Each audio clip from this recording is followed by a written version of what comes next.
তাদের এই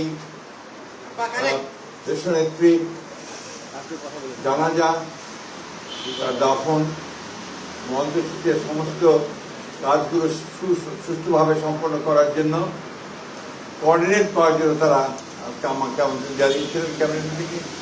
সেখানে আলোচনা হয়েছে, একটু পরেই আপনারা সেগুলো জানতে পারবেন, তাদের প্রেস সেক্রেটারি আপনাদেরকে জানাবে। আমাদের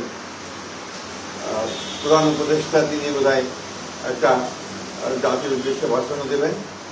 আপনারা তাদের কাছ থেকে সব কিছু জানতে পারবেন, যেহেতু তাদের মিটিং তারাই জানাবেন, সেটাই ভালো হবে। আমাদের বিষয়গুলো আমরা আপনাদেরকে সকালে জানিয়েছি। আর আমাদের 12:30টার সময় আমাদের ট্রেনিং কমিটির একটা মিটিং আছে বিএনপির। সেই মিটিংয়ে আমাদের সমস্ত সিদ্ধান্তগুলো চূড়ান্ত করে আমরা আপনাদেরকে আবারও জানাবো।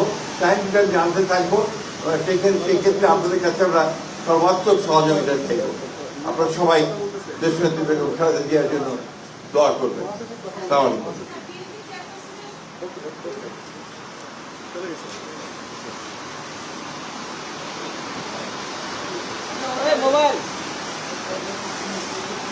মোবাইলটা মোবাইল